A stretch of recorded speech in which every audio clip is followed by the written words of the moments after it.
ساڵی 2019 ساڵێکی ئاسان نەبوو گەر بە وردی بڕوانینە ڕووداوەکانی جیهان و هەڵوێستەکانی ئەمریکاش لە ڕوانگەی سیاسەتی دەرەوەیی گەورەترین و بەهێزترین وڵاتی سەر ئەم گۆی زەویە خۆش هاتنەوە بۆ چاوی واشنگتن. ڕووداوگەلێکی گەورە دەتوانین بڵین تایبەتمەندێتیەکی دا بە ساڵی 2019 لەوانە بڕیارەکەی سەرۆک داناڵد ترامپ بۆ کشانەوەی سەربازەکانی ئەمریکا لە سووریا. ئێستا کاتێتی سەربازەکانمان بگەڕێنەوە بۆ وڵات بەم شێوەیە و دەکشێنەوە. هیچ سەربازێکمان نییە بریندار بوو بێت یان زیانی پێگەشت بێت. ئەوەش چونکە من سەرۆکم و ئێمەش ڕێبەرایەتی دەکەین بە ئەوەتان هەر لە یاد بێت. هەرچەند کاتژمێرێک پاشەو بڕیارەی سەرۆک ترامپ هێزە سەربازیەکانی تورکیا هێرشیان کردە سەر ناوچە کوردنشینەکانی سووریا و سەرۆکی ئەمریکاش داکۆچی لە بڕیارەکەی خۆی دەکرد. ئێمە دەمێکە بۆ چەندان ساڵە لە سووریاین دەبواە بۆ ماوەیەکی کەم لەوێ بووینایە بۆ ماوەیەکی ئەجگار کورت دەبواە هاتن و چوونمان هەبواە نەک لەوێ بمێنینەوە. ئەم بڕیارەی سەرۆکی ئەمریکا کە بڕیاردەرە لە سیاسەتی دەرەوەیی وڵاتەکەی ڕەخنە و ناڕزاییەکی زۆری لێکەوتەوە تەنانەت لە ناو کۆماریەکانیشدا. رووسیا و ئێران دۆستی ئێمە نین و ئەوان بەرژەوەندەکانی ئەمریکان ناپارێزن. کوردەکان دۆستی ئێمەن بەڵام دەستمان لێبەردان. شیکەرەوە ئاگاهی دەدەن لەوەی پێویستە ئەمریکا هەر ڕێکەوتنێک دەکا کاریگەری نەرێنی نەبێ بەسەر هێز و توانایی ئەمریکا لە جیهاندا. پێگەمان لە سوورە لە ئێستادا لاواز و لەرزۆکە و ئێستا زۆر ئاڵۆسترە بە بەراورد لەگەڵ سەروەختی پێشڕێکەوتنی سەرۆک ترامپ لەگەڵ سەرۆک ئەردوگاندا. هەرچەند هەفتەیەک دوای ئەو بڕیارە راپۆرتێکی پەنتاگۆن ئاماژەی بەوە کرد ئەو بڕیاری کشانەوەیە دەرفەتێکی دا بە تێرۆریستانی دەوڵەتی ئیسلامی تا سەر لە نوێ خۆی ڕێک بخاتەوە. ئایا سەقامگیری لە ناوچەکەدا هەیە و دڵنیابین لەوەی ئیتر پێویست نەکات هێز بنێرینەوە یان لە ئایندەدا ڕوبەڕووی کردی لەشکری نەبینەوە؟ بێگومان نا. بەلای شیکەرەوە چەندێک بەدەستێنانی دەستکەوتەکان لە سیاسەتی دەرەوەییدا گرنگن هێندە و زیاتریش پاراستنیان گرنگە. بەڕێز ترامپ پێدەچێت هەندێک جار پشوو درێژی نەمێنێت بەرامبەر سەرکەوتنەکانیان گرنگیان پێ نادات لە سونگەی درێژە پێدان و پاراستنیانەوە. ئێمە زۆر جار لە ڕۆژهەڵاتی ناوەڕاست سەرکەوتنمان بەدەستێناوە و کاری قورسمان بۆ کردووە بەڵام شتێکی ئۆتۆمان بۆ درێژە پێدان و پاراستنی نەکردووە. پێداچوونەوە بە سیاسەتی دەرەوەیی ئەمریکا لە ساڵی 2019دا بۆ ڕۆژهەڵاتی ناوەڕاست تەوەری بەرنامەی ئەم هەفتەیەی چاوی واشنگتنە. بۆ ئەو مەبەستەش میوانداری دکتۆر ئەدمۆند غەریب دەکەین. دکتۆر ئەدمۆند پسپۆڕی سیاسیە لە زانکۆکانی ئەمریکادا کاری کردووە لەوانە ڕێکخەری نێوەندی توێژینەوەکانی تایبەت بە ڕۆژهەڵاتی ناوەڕاست بوو لە زانکۆی ئەمریکایی لێرە لە واشنگتن. دکتۆر ئەدمۆند زۆر سپاس بۆ ئامادەبوون. یەکەم پرسیاریش لە استراتیژێتی ئەمریکا بەرامبەر بە سووریا دەست پێ بکەین. لە ساڵی 2019دا زۆر جار دەگوترا ئەمریکا استراتیژێتێکی ڕوون و ئاشکرای نییە بەرامبەر بە داهاتووی سووریا. وایە؟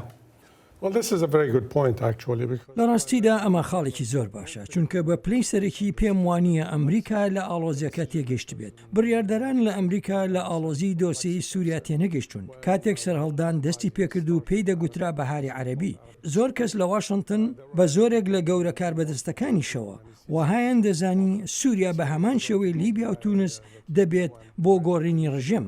ڕاستیەکانی سەر زەویان بە هێند وەرنەگرت لە سووریادا لەوانە ئەو پشتیوانیەی ڕژێم هەیبوو لە ناو خەڵکدا ئەگەر چی کەمیش بوو. دواتریش چوونە ناوەی رووسیامان بینی کە لە زۆر ڕەهندەوە هاوکێشەکەی گۆڕی و بۆ هێزە بیانەکان بە ئەمریکاشەوە تا ئەو گۆڕانکاریە بێنێتە ئاراوە کە دەیانویست بیبینن. لەگەڵ ئەمانشدا جیاوازی نێوان بەڕێوەبەرایەتەکەی سەرۆک ئۆباما و ئەم بەڕێوەبەرایەتی ئێستای سەرۆک ترامپ بە تایبەتیش لەوەدا کە سەرۆک ترامپ پەرۆژ نەبوو بەوەی ڕاستەوخۆ بچێتە ناو قەیرانی سووریاوە بەڵکو زیاتر پشتیوانی ئەو هێزە دیموکراتی یان شۆڕژگێڕانەی دەکرد کە دەیانویست دیموکراسی لە سووریادا بێنە ئاراوە. لێرەشدا تێگەیشتن لەو هێزانە نەبوو. هەروەهاش لە ئاڵۆزی ناوچەکەش لە کاتێکدا کارکتەری جیاواز هەبوون و هەرێکێکیشان کە هاوپەیمانی ئەمریکاشی تێدا بوو بەرژەوەندی جیاوازیان لە سووریادا هەبوو. سەرۆک ترامپ هەر لە سەرەتاوە دەیویست لە سووریا بێتە دەرێ و لەو بڕوایەدا بوو کە ئەمریکا باجێکی زۆری لەسەردەدات. Those wars that's bringing a great deal of price, a cost to the US. بەڕای تۆ بەڕێبەرایەتی ئەمریکا ئەتوانێت بۆ 2020 ژەر هەمان جۆر ئەم سیاسەتە بەکار بێنێ وەکو دەگوترێت و جۆشمان لێ بتەنانەت لە ناو کۆنگرێسیشدا ئاماژە بۆ دەکرێت کە ئەمریکا سووریای بۆ رووسیا و بۆ ئێران جێهێشت. ئەوە زۆر قرس دەبێت بۆ ئەمریکا لە ئێستادا کە بتوانێت شتێکی زیاتر بکات لەوەی کردوێتی مەگەر بڵێم ئاراستەکانی خۆی بگۆڕێت یان پێداچوونەوەیکی بنەڕەتی بە سیاسەتەکانیدا بکات پێم وانییە ئەوە ڕوو بدات ئەمەش هەر بەهۆی هەڵوێستی سەرۆک ترامپەوە نا بیرمانە یەکەم جارویستی لە سووریا بکشێتەوە و ئیتر کەوتە ژێرفشارێکی زۆرەوە گوناهبارکردن هەبوو لەسەر دەنگۆی هەماهەنگی لەگەڵ رووسیا ئەمانە وەهایان کرد قرس بکەوێت لەسەری ئەگەر بە تەواوەتی بکشێتەوە بێژگە لەمانە هاوپەیمانەکانی ئەمریکا و دۆستەکانی سەرۆک ترامپ دەیانویست ئەمریکا بەردەوام بێت لەو ڕۆڵی لە سووریادا هەیەی ئیدی ئەمریکا خواستی کوردیشی بینی کە دەیەوێت ئەمریکا بمێنێتەوە و کورد ببێتە هاوپەیمانی لە شەڕی دژی داعشدا بەڵام ئەگەر زیاتر لە ڕووی مێژوویەوە ورد ببینەوە لە چۆنیەتی سەر و سەوداکردنی ئەمریکا لەگەڵ دۆسیی کووردا دەگەینە ئەو بەرەنجامەی وەکی سنجەر دەڵێت ئەمریکا لە کارێکی خێرخوازیدا نییە و لەو جۆرە کارانەدا نییە بەڵکو هەر ئەوە دەکات کە خزمەت بە بەرژەوەندی ئەمریکا دەکات ئەمە لە دۆسیەی تورکیادا جیاوازە چونکە ئەمریکا لەو بڕوایەدایە تورکیا ڕۆڵێکی گرنگی بینیوە بیرمان نەچێت وەرچەرخانێکیش لە جیهانی عەرەبدا هەیە بە ئاراستەی پشتیوانی لە دیمەشق ئەمە بێلەوەی رووسیا و حکومەتی سووریا و هاوپەیمانەکانیشی توانیان هاوکێشەی استراتیژی لە ناو سووریادا بگۆڕن و توانیان کۆنتترۆلی زوربەی ناوچەکان لە سووریا بکەنەوە و ئەمەش کارەکەی قورستر کرد هەروەها کوردی سووریاش ئێستا کەوتوتە بەردەم کۆمەڵێک بڕیاری قورسەوە. Made it very difficult and the Kurds are also now have to make a difficult decision. Syrian Kurds I'm talking about. کەواتە ئێستا پێم بڵێ ینی ئەم سیاسەتە دەرەوەی ئەمریکا بەرامبەر بە سووریا ئەمانگەێنێتە ئەوەی کە بڵین نا ئێستا ئەمریکا ڕوخانی بەشار ئەسەدی بەلاوە گرنگ نییە بمێنێتەوە یان نەمێنێتەوە شتێک نییە لە لای ئەمریکا باەخێکیە بێ. Exactly. I think that's what ڕێک وایە و پێشم وایە ئەمە یەکێکە لە بەرەنجامەکان لە سەرەتادا دەویسترا بە شار لە دەسەڵات نەمێنێت فشارێکی زۆر هەبوو پشتیوانیکی زۆریش بۆ ئۆپۆزیسیۆنەکان هاوکاری لە نێوان هاوپەیمانەکاندا هەبوو بۆ دابینکردنی پشتیوانی لەشکری و دارایی بەڵام کاتێک ڕەوشەکە لە ناو سووریا گۆڕانکاری بەسەردا هات و سیاسەتەکانی ئەم بەڕێوەبەرایەتیە بەرەو ئەوە ڕۆی کە هێندە پێی گرنگ نەبێت هەرچەندە ئەمریکا هەر دەخوازێت وەک کاراکتەرێک لە سووریادا بوونی هەبێت هەر بۆیەشە هەندێک سەرباز لە ناو سووریادا دەهێڵێتەوە بەو هیوایی تا ئەندازەیە کورد بپارێزێت و هەروەهاش تا ئەمریکا دەنگی خۆی هەبێت لە هەر چارەسەریەکی ئاشتیانەدا یان لە هەر ڕێکەوتنیی نێوان ئۆپۆزیسیۆن و حکومەتدا ڕەنگە پەیوەندیشی هەبێت بەو دۆسیانەی ئێران و عێراق و سووریا و لوبناان و غەزا پێکەوە دەبەستنەوە کە ئەمریکا بەلایەوە گرنگە. These are very closely linked and the US has an interest in that issue. ئەلبەت بە بێگومان دێنەوە سەر ئەو باسە بەڵام تۆ ئاماژۆ بە گرنگی ڕۆڵی تورکیا کرد لە سووریا با بچینەتەوەری دووەمی بەرنامەکەمان کە تایبەتە بە تورکیا سەبارەت بە تورکیا لە نێوەندەکانی واشنگتندا هێشتاش پرسیارە سەرێکیەکە لەوەدایە ئایا ڕەهندەکانی پەیوەندیەکانی نێوان واشنگتن و ئەنکەرە بە چه ئاراستەیەکدا دەڕۆن. پەیوەندە ئابوووریەکانمان شیانی گەورە و بەرچاویان هەن و بەردەوامیش دەبین لە فراوانکردنیان و گەشەپێدانیان بەشداری ڕاستەوخۆ و دیبلۆماسیەت لە نێوان هەردوو وڵاتدا گرنگن بۆ ئایندەی ئاشتی و گەشەکردن ئەمەش پەیمانێکە بۆ هاوڵاتیانی هەردوو وڵات. ئەگەرچی نیگەرانیەکی زۆر هەن بەرامبەر بە تورکیا و کردە لەشکریەکانیشی لە سووریادا سەرۆکی تورکیا سەردانەکەی ساڵی 2019 بۆ ئەمریکا بە دەرفەت زانی تا ڕای خۆی لەسەر دۆسە هەستیارەکان بگەێنێت. Kürtlerle bir sorunumuz yok. یەکەم پێویستە جیاوازی لە نێوان دوو بابەتدا بکەین. ئێمە هیچ کێشەیەکمان لەگەڵ کوردان نییە. ئێمە کێشەمان لەگەڵ ڕێکخراوە تیرۆریستیەکاندا هەیە کە هەندێکیان لە کوردەکانەوەن. بەڵام ئەو پەیامانەی سەرۆکی تورکیا لە واشنگتن نەبوو نەمایی ڕەوانەوەی نیگەرانیەکان بەڵکو بە پێچەوانەوە پەرچەکرداریش هەبوون بەرامبەر سیاسەت و بەرنامە ڕێژیەکانی تورکیا. ئەگەر پێشتر هەر گومانێک هەبوو بێت ئەوە ئێستا نەماوە کە مەبەستەکانی ئەردۆغان ڕوون و ئاشکران و بۆ پاکتاوکردنی نەژادی کووردە لە باکووری ڕۆژهەڵاتی سووریا و ئەمەش لەسەر سەقامگیری سنوورەکانی ناوچەکە دەکەوێت بە شەڕی دژی داعیشەوە و هەروەهاش لەسەر هاوبەشی و هاوکاریەکان دەکەوێت لەگەڵ ئەمریکا و هاوپەیمانەکانی تریش لە ناتۆدا. ئەمریکا ئاگاهیشی داوە بە تورکیا بەر لەوەی هێرشەکانی بۆ سەر باکووری ڕۆژهەڵاتی سووریا دەست پێ بکات و دەشڵێت بەر لە بڕیاری کشانەوەی سەربازەکانی ئەمریکا تورکیا بەرنامەی ئەو هێرشەی هەبووە. بە تورکامان وتووە ڕێک چی ڕوودەدات ئەگەر سنوورە دیاریکراوەکانی ئەو هێرشەی ببەزیێنێت و نەشان بەزاندووە. وەک دەزانن ئێستا وابەستەی ئاگربەستن بە پێڕێکەوتنەکانی لەگەڵ ئێمە و لەگەڵ رووسیاشدا ڕێک و ڕەوانیش پیان وتون ئەمە چۆن کار دەکات ئەگەر ڕەوشەکە بشێوێن بێت و ئاڵوز بکرێت لە باکووری ڕۆژهەڵاتی سووریادا لە پێناو ئەوەی تورکیا شتی بکات کە بەدەستی ناهێنێت. ئاڵۆزیەکی تری بەردەم پەیوەندیەکانی تورکیا و ئەمریکا کڕینی سیستمی بەرگری S-400ەکانە لە رووسیا تا کاتی ئامادەکردنی ئەم بەرنمەیەش پێناچێت ئانکەرە لەو بڕیارەی پاشگەز ببێتەوە. لە تورکیا زۆرێک لە کاربەدەستە باڵەکان بەردەوام دەڵێن دەستبەرداری S-400ەکان نابن چونکە متمانەکردن بە تووشیا هەڵدەوەرێنێت. پێم وایە ئانکەرە بەردەوام دەبێت لە دانانی S-400ەکان و ئەگەر شتەکان بەو ئاراستەیەشدا ڕۆیشتن ئەوە دەشێت بەشداریش لە S-500ەکانیشدا بکات لە بری S-400ەکان.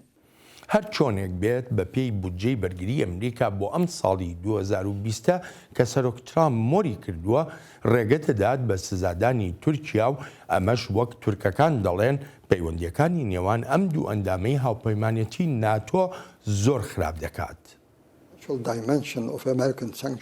ڕەهەندی دارایی سزاکانی ئەمریکا زیان لە ئابووری تورکیا دەدات. کاریگەری دووهەمیشی بریتی دەبێت لە ئاڵۆزی زیاتری پەیوەندیەکانی تورکیا نەک هەر تەنها لەگەڵ ئەمریکادا بەڵکو لەگەڵ ئەوروپا و ناتۆشدا. لەوانەیە ئەمەش پاڵنەرێک بێت بۆ نزیکبوونەوەیەکی زیاتری پەیوەندیەکانی لەگەڵ رووسیادا.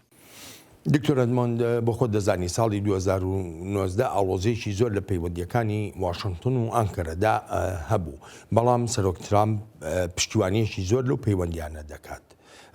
هۆکارەکە چییە؟ یعنی وا دەکات کە سەرۆک ترامپ ئەم داکۆچیە زۆرە لە تورکیا بکات.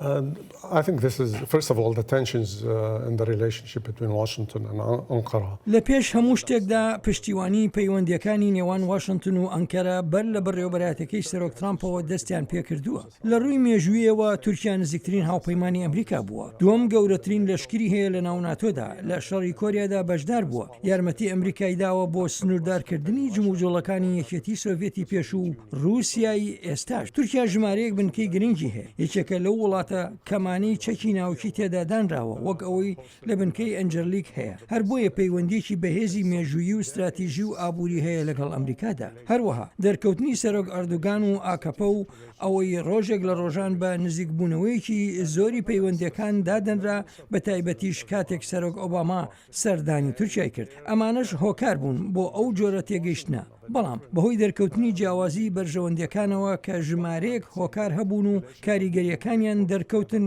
وەک ئەوەی خەڵکێک هەبوو لە واشنگتن ڕەخنە و ناڕزایی زۆریان هەبوو بەرامبەر هێرشی تورکیا بۆ سەر سووریا و ئەو لایەنانی تورکیا پشتیوانی دەکردن کە نیگەرانێکی زۆری دروست کرد بوو. دۆسیەکی تری ئەمریکای زۆر نیگەران کردووە پەیوەندیەکانی تورکیا و ئێرانە.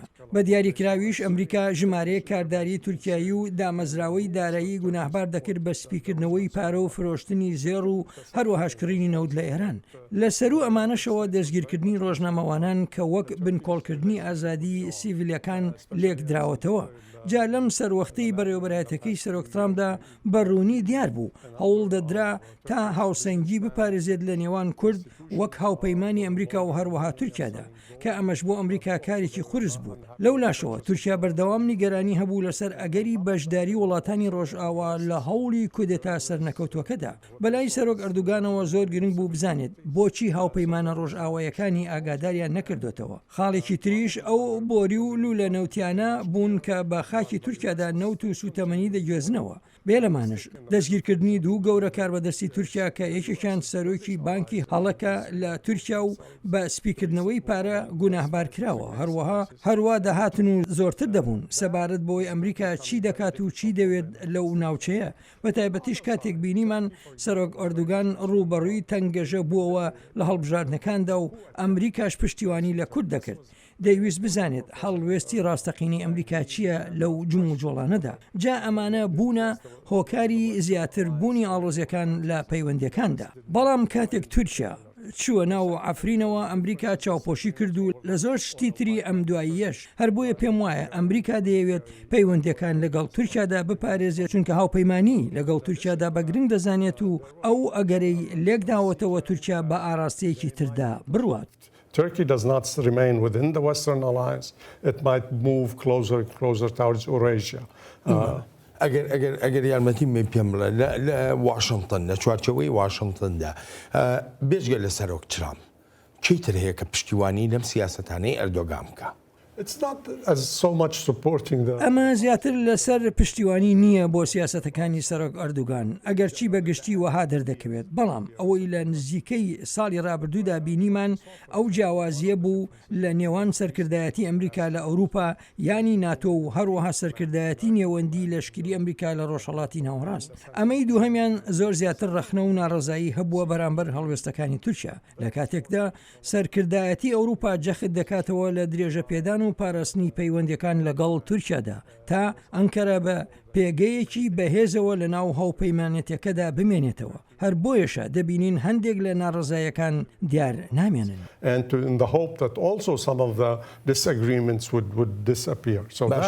دکتۆر ئەگەر یارمەتی بە هەموو ئەو ئاماژانەی کە لە تورکیا دێنە دەرەوە دوورکەوتنەوەی تورکیا لە جیهانی ڕۆژاوە لە ئەوروپا و چونێتی بەرەو رووسیا ئەکرێ پێم بڵێ بۆچی ڕۆژاوە وڵاتانی ڕۆژاوە پێویستیان بە تورکیایە یا تەنانەت ناتۆ بۆچی پێویستی بە تورکیا لە کاتێکە تورکەکانیانەوێ بۆ نمونە سیستمی چەکی بەرگری ڕووسەکان بێنە ناو ناتۆوە.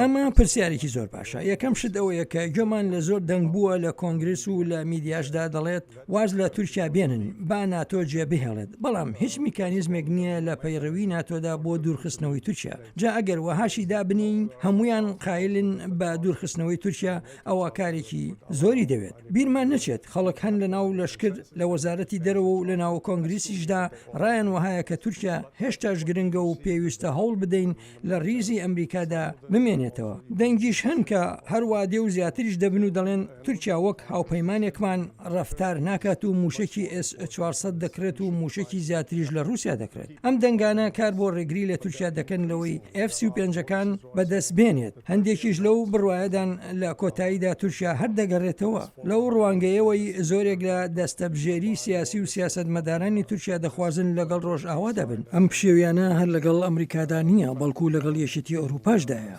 ئەمەشمان لە ڕێکەوتنەکەی ئەم دوایی تورکیا و حکوومەتی وفاقی لیبیادا بینی لەسەر نەوت و ئەوەش وەک پێشێلکردنی مافی ژمارێک کارکتەری ئەو ناوچەیە سیر دەکرێت وەک یۆنان و قوبرس و وڵاتانی تریش و دەبێتە مایەی کەلێن و پشێوی زیاتری نێوان ئەوروپا و تورکیا ئەوروپایەکانیش ئەوەیان بیر ناچێتەوە کە وەک ترساندن و فشار لێکی دەدەنەوە ئەوەی پێی دەگوترێت کردنەوەی شەپۆلی پەنابەرانی سووریایی بۆ سەر ئەوروپا.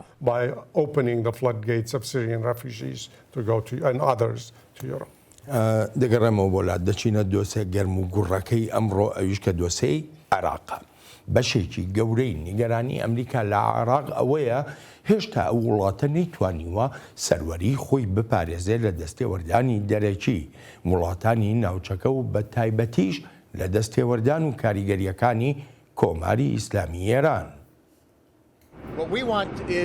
ئەوەی ئێمە دەمانوێت بریتە لە عێراقێکی بەهێز و سربەخۆ بێگومان پێشتری ژووتومە ئێمە ڕێز لە سەروەری عێراق دەگرین بێگومان نیگەرانیەکانی خۆشم دەربڕیون سەبارەت بە هەروادێ و زۆربوونی هێرشەکان بۆ سەر بنکەکانمان لە عێراقدا کە سەربازەکانمان و کەرەسە و کەلوپەلەکانمانی لێن ئێمە مافی بەرگری لە خۆکردنمان هەیە بەڵام داواش لە هاوبەشە عێراقەکانمان دەکەین تا بڕیار و هەڵوێستی گونجاویان هەبێت تا ئەو ڕەوشە کۆنتترۆل بکرێت جاگەر نەکرێت ئەوە بۆ هیچ کەسێک باش نابێت. واشنگتن بە دووری نازانێ ئەو هێرشانەی دەکرێنە سەر بنکەکانی ئەمریکا لە عێراقدا ڕاستەوخۆ دەستی ئێرانی تیادا بن یان لە ڕێی لایەنگرانی ئێرانەوە بکرێن لە عێراقدا. جاگومانەکانم بەو ئاراستەیەدان کە ئێران لە پشت ئەو هێرشانەوەیە زۆر لەو ڕەفتارە قێزەوەن و ئاژاوە جێرانی ئێران دەچێت لە سەرانسەری ناوچەکەدا بەڵام زۆریش قورسە دیار بکرێت جا هەر بۆیە دەیڵێمەوە پێویستمان بە یارمەتی عێراقیەکانە تا ڕەوشی ئاسایش کۆنتترۆل بکرێت و سەقامگیریش بێت بەڵام مافی خۆشمانە بەرگری لە خۆمان بکەین و بەبێ هیچ گومانێکیش دەیکەین. هەر لە ماوەی ڕابردوودا کە خۆپیشاندانەکانی عێراق دەستیان پێکرد و دەسەڵاتدارانی عێراقی کەوتنە سەرکوتکردنی خۆپیشاندەران ئەمریکا سزای سەپاندەسەر چەندە سەڵاتدارێکی ئەو وڵاتە بەهۆی توندوتیژیەکان و بەهۆی گەندەڵیشەوە. ئەمریکا سزا دەسەپێنێتە سەر 3 عێراقی بەهۆی دەسەبوونیانەوە لەسەر کۆتکردنە دڕندانەکانیان دش بەوانەی بە ئاشتیانە خۆپێشاندان دەکەن و هەروەهاش سزا سەپێنراوەتە سەر کەسی چوارمیشەوە بەهۆی گەندەڵی و بەرتیلدانەوە. وەزارەتی خەزینەی ئەمریکا قەیس خەزعەلی، لەیثڵ غەزالی و حوسێن فالح عەزیزی لامی بریاری 13818یان بەسەردا دەسەپێنرێت بەهۆی پێشیلکاریە خوێناویەکانی مافەکانی مرۆڤەوە لە عێراقدا. واشنگتن سزای زیاتریشی داناوە تا بیسەپێنێ بەسەر ئەو کەسانەی دەستیان هەیە لە کوشتنی ئەو عێراقیانەی خۆپیشاندانی ئاشتیانە دەکەن تا داواکاریەکانیان جێبەجێ بکرێن. ئێمە هەر بەمەوە ناوەستین و ئەمە پرۆسەیەکی بەردەوامە و ئەو ناوانەی ئاماژەیان پێکراوە هیچ کاریگەریکی نابێت بەسەر ناوەکانی تری لە ئایندەدا ڕادەگەیاندرێن کە ناتوانم ئێستا ڕای بگێنم ئەوانە چین و کێن. دکتۆر من وەکو خۆشە داگاداری ڕۆژی یەکشەمە فڕۆکەی بێفڕۆکەوانی ئەمریکایی لە 5 بنکەی هێزەکانی حەشدی شعبیدا لە پارێزگای ئەنبار ڕۆژاوای عێراقدا. بەڕای تۆ ئەمریکا دەوێت شەڕی ئێران لە ناو عێراقدا بکە؟ ئەوە ڕوون بوو کە ئەمریکا پاش ئەو هێرشەی ڕۆژی هینی کرا زانی کێیە گەورە کاربەدەستانی ئەمریکا بە وەزیری دەرەوەشەوە وتیان ئەو هێرشانە یان لایەنەکانی سەر بە ئێران کردویانە یان ڕاستەوخۆ ئێران خۆی کردوێتی و وتیشان کە ئەمریکا بێدەنگ نابێت و بەو هێرشانەش قایل نابێت بە تایبەتی ئەو هێرشەی کرایە سەر بنکەی کەیوان کە کۆنتراکتەرێکی ئەمریکایی تێدا کوژرا و ژمارەیەکی تریش بریندار بوون هەروەها ژمارەیەک سەربازی عێراقیش لەو هێرشەدا بریندار بوون. ئیتر ئەمریکا وتی پێویستە وەڵام بدرێنەوە و بە شێوازێکی قورسیش. ڕۆژی دووشەمەش وەزیری دەرەوە وتی سەرۆک ترامپ بڕیاری داوە بۆ هێرشەکەی یەکشەمە و ئەمەش پەیامێکی ڕوون و ئاشکرایە. ئەگەر هێرش بکرێتە سەر هەر تاکێکی ئەمریکی یان بەرژەوەندیەکانی ئەمریکا یان بەرژەوەندی هاوپەیمانەکانی ئەمریکا یان هەر پێشێلکاریەکی سەروەری عێراق ئەوە ئەمریکا وەڵامی دەبێت. هەر دووشەمە برایان هۆک بەرپرسی دۆسی ئێران وتی سەرۆک زۆر خۆی گرتووە چونکە نامانەوێت ڕەوشەکە ئاڵۆستر بکەین بەڵکو دەمانەوێت هێوری بکەینەوە. بەڵام دەشلێت بڕیاری زۆر تون دەدەین بۆ ڕێگەگرتن لە شەڕانگێزیەکانی ئێران لە ناوچەکەدا. جا ئەمە پەیامێکی زۆر ڕون و ئاشکرایی ئەمریکایە. ئەوەی ئێستا دەیبینین ئەوەیە عێراق بۆتە مەیدانەکە بۆ ئەم قەیرانی نێوان ئەمریکا و ئێران. It's becoming the arena for this conflict between the United States and Iran. ئەمریکا توانێت چی بکە بۆ عێراقیەکان بە تایبەتی کە ئێستا لە قەیرانێکی قوڵی سیاسیدایە حکوومەتی کاربەڕێکەر وڵاتەکە بەڕێوە دەبە. Well, clearly, this is a very important issue because right now بەڕاستی ئەمە دۆسیەکی گرنگە چونکە ئێستا لەگەڵ ڕەچاوکردنی مەبەستەکاندا ڕەوشی حکوومەتی عێراق ئاڵۆز دەکات. حکوومەتی عێراق لە بارێکی زۆر خراپدایە و ڕوبەڕووی گەلێک سەختی ناوخۆیی بۆتەوە بە تایبەتی کە ناڕازایەکانی خەڵک لەسەر کار و ئاوی خواردنەوە و ئەو وزەی ئەلکتریک و ئەو گەندەڵیانەی لە ئارادان لە وڵاتەکەدا ئەویش کە جێی سەرنجە ئەم شەپۆلی ناڕزاییە لە ناوەڕاست و خواروی عێراقدایە. ئەم شەپۆلە ناڕزاییە لە زۆر شوێنی تری عێراقیشدا ڕەنگی داوەتەوە چونکە هەمان ئەو کێشانەیان هەیە. بە تایبەتیش لە ئێستادا ئەمریکا ناوێت ڕاستەوخۆ بەرەنگاری ئێران ببێتەوە و ئێرانیش ئەو بەرەنگار بوونەوە ڕاستەوخۆیی ناوێت. جا وەک بەرەنجامێک عێراقیەکان باجەکەی دەدەن. لەگەڵ ئەمانشدا دۆسەی تری ئاڵۆز هەن وەک سووریا وەک ئەو ڕوانینە گشتی استراتیژیی ئەمریکا هەیەی بۆ ناوچەکە و هەروەها ئەوەشکە وەک استراتیژیەتی ئێران دەبینرێت بۆ کۆنتترۆلکردن لە تارانەوە بۆ بەغدا و بۆ دیمەشق و ئەوجا بەیروت و دواتریش غەزە و ئەوجا بۆ دوورتریش. جا ئەمە نیگەرانیەکی زۆرە بۆ ئەمریکا. بەڕاستی لێرەدا هۆکاری جوگرافیاش ڕۆڵی خۆی هەیە وەک ئەو ناوچەی ئەمریکا هێرشی کردە سەر لە نزیک سنووری سووریاوە ئەمەشیانی ئەمریکا دەخوازێت لە عێراق بمێنێتەوە و کارکتەرێک بێت لە عێراقدا و هاوکاری حکومت و لەشکری عێراقیش بکات و لە هەمان دەمیشدا دەیەوێت ئەو ڕێڕەوە بپارێزێت کە ئێران پشتیوانیەکانی خۆی لێوە دەگەێنێتە لایەنەکانی تری دژی ئەمریکا و هاوپەیمانەکانی ئەمریکاش ئەمەش فاکتەرێکی تری پشتی هەڵوێستەکانی ئەمریکا و ئێرانە. And that's another factor that behind the US and the Iranian decisions. دکتۆر من زاری زۆرێک لە عێراقیەکانەوە جۆملەوە بووە ینی ئەمەژە بەوە دەکەن دەڵێن ئەمریکا ئامادەیەکی ئەو تۆی لە عێراقدا نەماوە ئەو بۆ شایانی کە دروست بۆ ئێرانیەکان پڕیان کردوێتەوە ئێستا وەکو تۆش ئاماژە پێکرد ینی قەیرانەکە یاخو ململانەکە لەسەر ئەوەیە کە ڕۆڵی هەریەکە لەم دوو وڵاتە لە عێراقدا کەم ببێتەوە عێراقیەکان خۆیان نەتوانن چی بکەن. Well, this is a very, very good question. I think it's very important because the Iraqis. ئەمە پرسیارێکی زۆر باشە و زۆریش گرنگ چونکە لە کۆتاییدا هەر عێراقیەکان خۆیان باجی ئەم ڕوبەڕووبوونەوەیە دەدەن لە ئێستادا گۆڕانێکی زۆر دەبینین لە باری ئاگاداربوونەوەیاندا و ڕنگدانەوەی ئەم شەپۆلی ناڕزایەتی ئێستا لە وڵاتەکەدا هەیە ئەمە پەرسەندنێکی زۆر گرنگە خەڵک ناڕەزایە چونکە هیچ یەکێک لە حکوومەتەکانی وڵاتەکە شتێکی ئەو تویان بۆ دانیشتوانی عێراق نەکردووە لە ڕووی خزمەت گوزاریە بنچینیەکانیشەوە هەر بۆیە داوای گۆڕانکاری دەکەن و داوای حکوومەتێکی نوێنەرایەتی دەکەن حکوومەتێک کە بەرپرسیار بێت و هەروەهاش دەخوازن هێزە بیانەکان بچنە دەرەوە هەر هەمویان ئەمانە داوای هەندێک لەو خەڵکانن کە بۆ خۆم قسەم لەگەڵدا کردوون و دەڵێن شەڕی نێوان ئەمریکا و ئێران شەڕی ئێمە نییە و لە ڕابردوودا باجێکی قورسی ئەو ململانی هێمانداوە هەر بۆیە ئێستا کاتی ئەوەیە عێراقیەکان یەکگرتوو بن و هەوڵ بدەن تێبگەن لەوەی پێویستە حکوومەتێکی نوێنەرایەتی پێک بهێنرێت و هەڵ بژاردن بکرێت کە دەشێت یارمەتی دەربێت هەروەها پێویستە گۆڕانکاری لە دەستوریشدا بکرێت بە تایبەتیش ئەو بەندانەی پەیوەندیان بەلایەنە سیاسەکانەوە هەیە چونکە کەسی واهن 2 یان 3,000 دەنگی هێناوە و دەبێتە پەرلەمانتار ئەمە گومانی زۆر دروست دەکات سەبارەت بەوەی بۆچی شتی ئاوەها دەکرێت. To Parliament, and this raises a question as how this is taking place.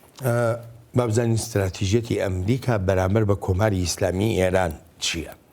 ئێران دۆسێ گەرموگوڕەکەی واشنگتنە و ژمارەیە سزای قورس سەپێنراونەتە سەر تاران تا ڕەفتارەکانی خۆی لە ڕۆژهەڵاتی ناوەڕاستدا بگۆڕێت و لە سەرەتایی دەستپێکردنی خۆپیشاندانەکانی ناو ئێرانیشەوە ئەمریکا پشتیوانی بۆ گەلی ئێران چەند بارە کردوێتەوە. پێشێرکارەکانی مافەکانی مرۆڤ لە ئێران زۆر خراپترە لەوەی پێی دەگوترێت جێی قایلبوون نین ئەوانە بەدکارن هەروەها هەڵەن دەسەڵاتدارانی ئێران بە شێوەیەکی بەرچاو توانایی و هەوڵ و تێکۆشان و گیانی یەکێک لە گەلەمەزنەکانی جیهان سەرکوت دەکەن لەگەڵەوەشدا کە ڕژێمی ئێران تۆڕەکانی ئینتەرنێتی بڕی تا زانیاریەکان نەگەن بەڵام بە هەر شێوەیەک بوو بێ خەڵکی وڵاتەکە زانیاریەکانیان گەیاندۆتە نێوەندەکانی واشنگتن. لە ماهشار کە شارێکی باشووری ڕۆژاوای ئێرانە ژمارەی خۆپێشاندنی ئێرانی شەقامێکیان داخست بوو. وەزارەتی دەرەوە ژمارەیەک دیمەنی ڤیددیۆی پێگەیشت و نیشانی دەدات دوای داخستنی ئەو شەقامە چی ڕوویداوە. پاسەرانی شۆڕشی ئیسلامی تەقە لە خۆپێشاندەران دەکەن و ژمارەیەکیان لێ دەکوژن. زۆرێک لە خۆپێشاندەران ڕادەکەنە ناوچە زۆنگاویەکانی نزیک لە شارەکە.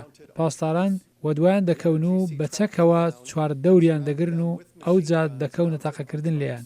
لە نێودەنجی تەقەکاندا گوێت لە هاواری خەڵک دەبێت.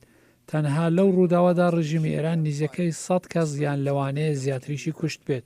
ئەگەرچی واشنگتن ناتوانێت لەسەر بنچینەی ئەو زانیاریانە ژمارەیەکی تەواوی قوربانیەکان ڕابگەیەنێ لەو شەپۆلی ناڕەزاییەی زۆرێک لە شار و شارۆچکەکانی ئێرانی گرتبووەوە بەڵام توانیوێتی مەزەندەیەکی بکات. زۆر راپۆرتمان بینیون سەبارەت بە کوژرانی سەدان کەس لە ناو و لە دەوروبەری تاران. بەپێی ئەو ڕاستیانەی لە ناو ئێرانەوە دێن پێدەچێت ڕژیمی ئێران زیاتر لە 1000 کەسی کوشت بێت لە وەتای خۆپێشاندانەکان دەستیان پێکردووە. ناتوانین ژماری دیاریکراو بدەین. بەهۆی ئەوەی ڕژیمی ئێران ڕێگە لە زانیاریەکان دەگرێت لەنێو کوژراوەکاندا بەلانی کەم دایان نەوجەوانی تەمەن 13 و 14 ساڵی تێدان. بێگومان بەرنامەی ناوچی و بەرنامەی موشکی ئێرانی بەشێک بوون لە سیاسەتی ئەمریکا بەرامبەر ئێران و ئامانجیش لە سزاکانی سەر ئێران گێڕانەوەیەتی بۆ سەر مێزی دانوستاندن.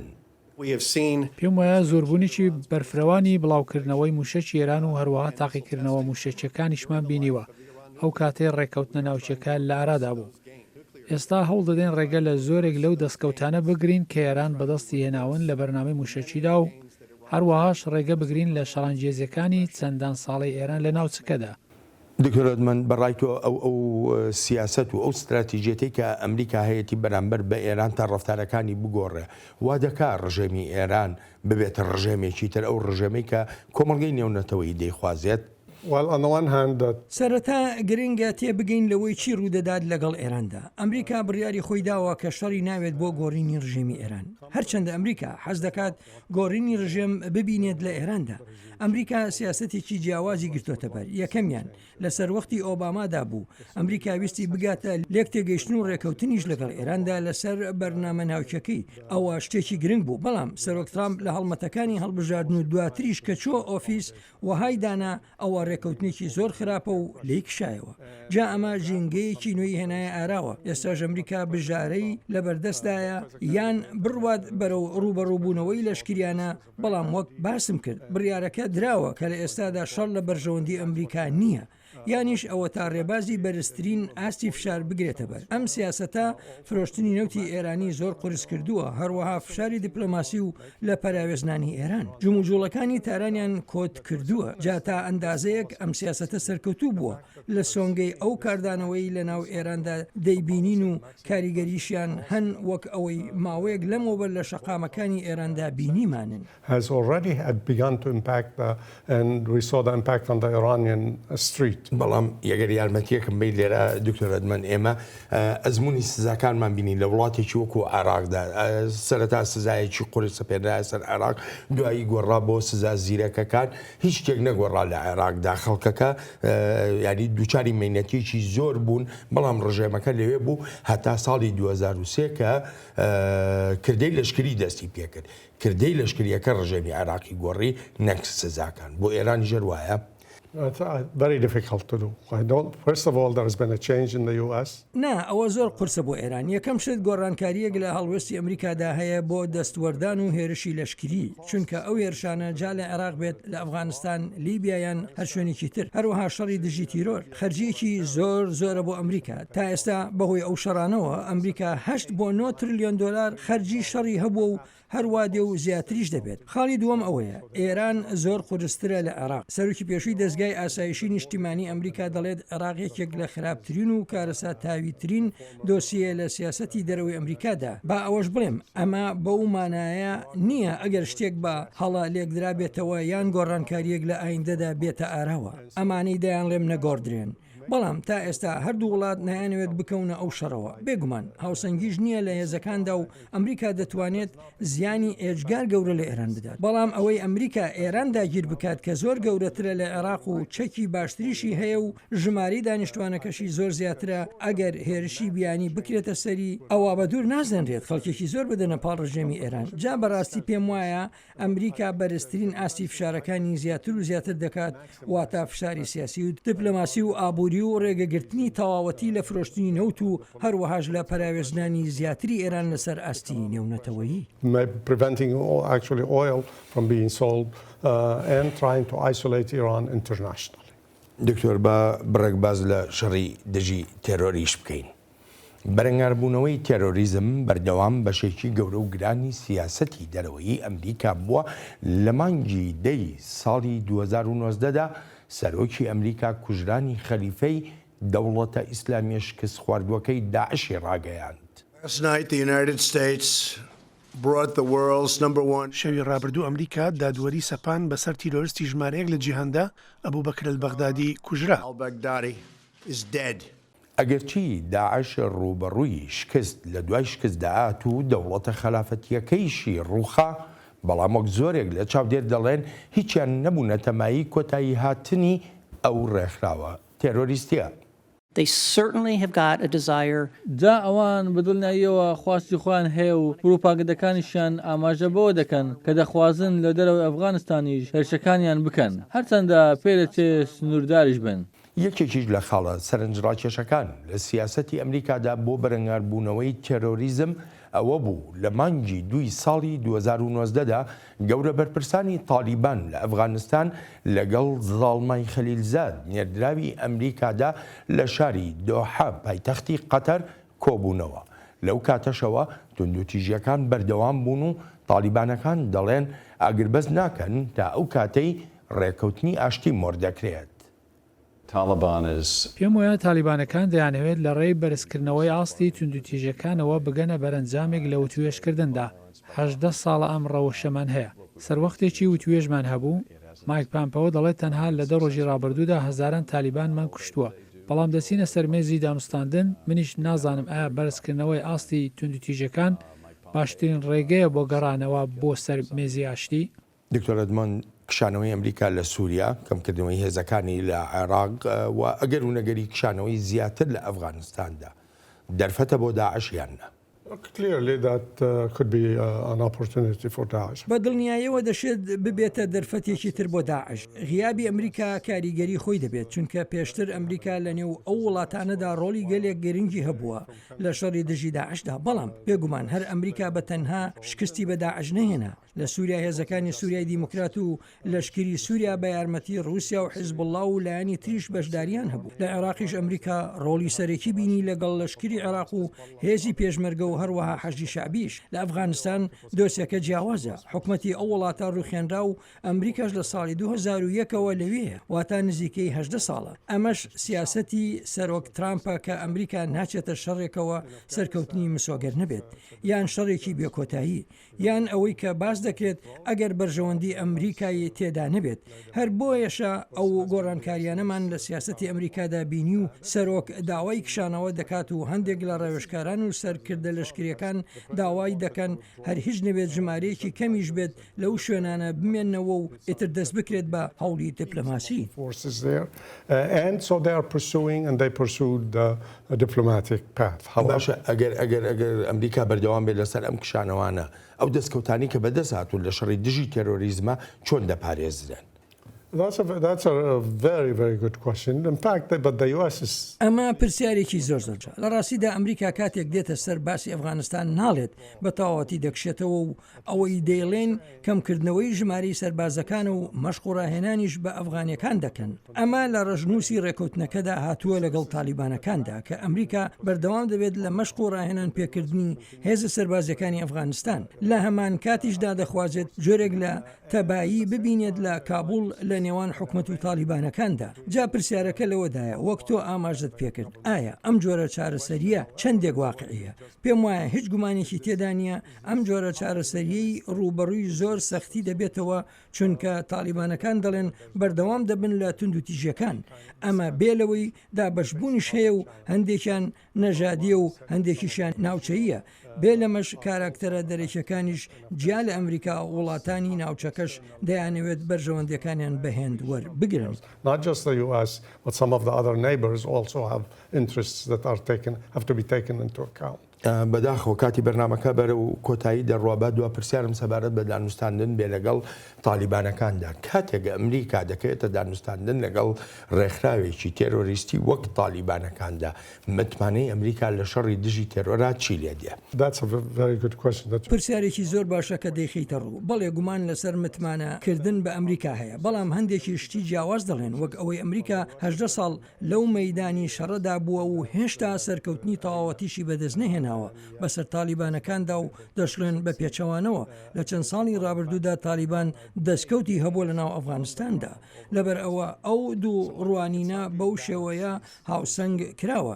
جا هیچ گومانێکی تێدا نییە بە هەر بارێکیاندا بێت کاریگەری دەبێت بەسەر وێناکردنی ئەمریکاوە مەگەر چارەسەریەک بدۆزنەوە بۆ سەقامگیری و هێنانە ئارای حکومەتێکی نوێنەرایەتی و حکومەتێکی بەهێز. دکتۆر ئەدمان زۆر سپاست دەکەم زۆر سپاست دەکەم تا هەفتەی ئایندە و بەرنامەیەکی نوێی چاوی واشنگتن ڕێز و خۆشەویستی ستافی بەرنامە وای خۆشم بەڵێن ساڵح حەسەن بفەرمونون و هەر لە خۆشیە جێتان دێڵین.